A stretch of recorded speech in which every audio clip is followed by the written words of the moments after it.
Hello and welcome back to MewtwoMoney. As always, go ahead and click the subscribe button, hit the bell icon, and click all. That will really help out the channel because it will make sure that videos get in your feed. And always remember, intelligence over instinct, created to think, not to react. Alright, let's begin. So today we're going to look at the same chart that we saw last time with one addition. The addition is this indicator that measures momentum and weakness. As you can see, there's not many green buy indicators, and even the buy indicators, when they're not in a cluster, it usually means we're close to the bottom but not yet. We saw that here in 2013 where we got a little bit of an indicator that we're oversold, but the bounce on that type of volume was not sustainable and we rolled over. However, this was the bottom over here and we saw a cluster of them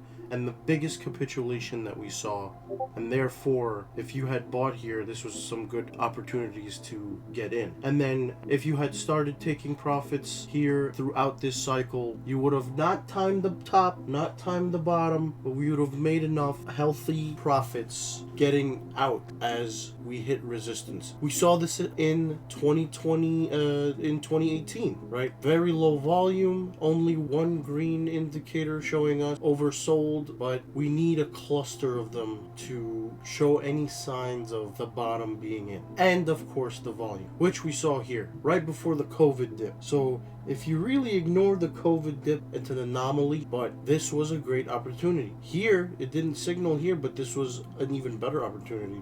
This is a flash crash. Went sideways below this line, holding it as resistance, and then crashed. And then here, this was like NFT slash crypto kitties. So the market was ready to pump, but was really ultimately kind of cooling off. And the only anomaly is this little flash crash down. We were meant to go down, but not this. So COVID was just a hiccup in the road rather than an extreme anomaly that like everybody thought. And this is also the reason why the reaction to COVID was very ridiculed, because quote unquote, it took a long time to stimulate the economy. But normally with liquidity cycles, what ends up happening is that you don't feel it immediately when they turn the money printers on. What does that mean? It means it takes 12 to 18 months for them to officially, for the markets to feel it. Because the markets price things in early.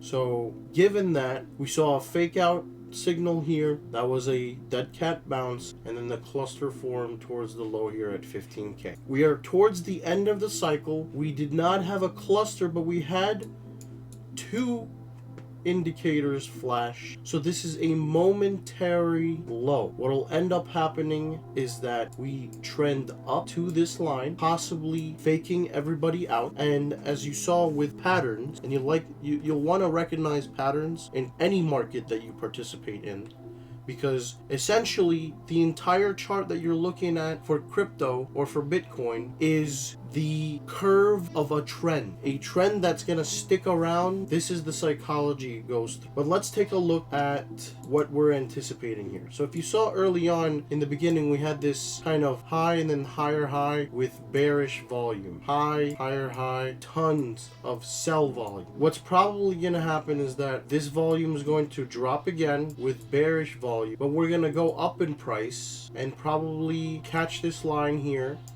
maybe peak above for a little bit and then come back down. So this is looking like the first quarter, so February, maybe March the latest, but definitely no later than that. We'll see some type of pattern like this take place. And if I'm wrong, I'm wrong. If we go higher, that's fine. But just know we need momentum to come in and we need some bullishness in the market. Why does this matter? This matters because this will greatly affect the Pokemon market. The liquidity that we are seeing now in the Pokemon market is really coming from profits from the crypto markets and from the stock markets. If that liquidity dries up, there's gonna be only the very niche collectors remaining, and it has to be a low population, high rarity item that you're trying to sell, and even then, it might be hard to make a sell. But we have some indicators here, so this is a good sign. So right now would be the time to look at some cards that you would anticipate buying now to flip in 1 to 2 months if you're trying to make a play like. If you're not trying to make a play like that, then it would be better to hold off on buying any product until summer or later of 2026. I'm anticipating Black Friday of 2026 to be a crazy sale day for sealed. By that time, 30th anniversary would have hit and reprints would have hit, and most people are bored of the market by then. Happens every time they release some generational celebration type product. So this is just a pattern. So another thing I'm going to point out that I really like, and that might be a niche market to look into, is Chinese cards. And let me tell you why I like Chinese. There's just something about the Chinese and Japanese cards in general, where the quality is astronomically better than English. But the only problem is that there's a higher population. This card in a PSA 10 is only around $200. You could probably find bids for cheap. This is probably going for 150, 120. To pick up a Lugia alt art, forget the language. To pick up a Lugia alt art, if you just love the art and want to get in for cheap, this might be a solid entry. This wouldn't be something to buy to flip. This would be something to look at as an alternative than buying a full-on PSA 10 Lugia alt art in English. You can have a lower entry point here and possibly still see the same growth potential as the English counterpart. In my opinion, there's got some room to grow. We have a lot of culture mixing that's going on. A lot of Americans are learning Japanese. They're learning Chinese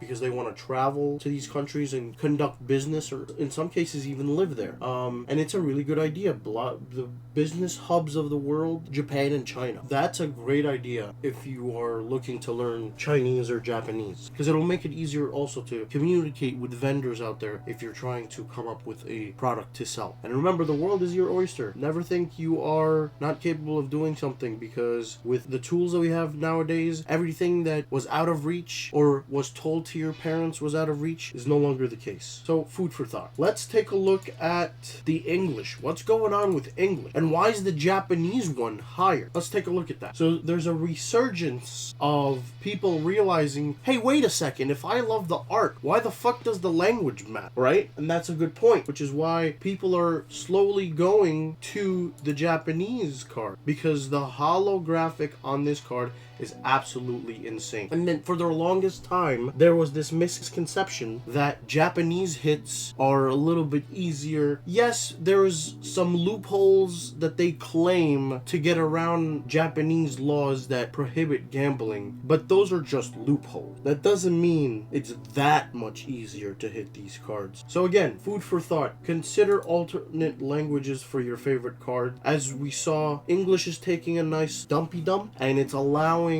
the Japanese version to trend up a little, and that's going to be ultimately good for English collectors, because you'll have an opportunity to re-enter on English if that's your plan. Or you may consider taking a look at the cards coming out in Chinese. And let me tell you, this is a luxury product. I don't really imagine too many actual Chinese citizens opening Pokemon cards, because there's a wide income disparity. So this is a luxury item. Only people that have significant wealth are opening these cards, and we'll see where it goes. For me, I didn't buy it to invest. I didn't buy it to flip. I'm looking to buy it to enjoy the gains of the English spike, but also somewhat hold on to the card, although being in a different language. But to me, that doesn't matter. Anyways, that will end today's video. Take a look at some of the Chinese alt arts and see if anything interests you.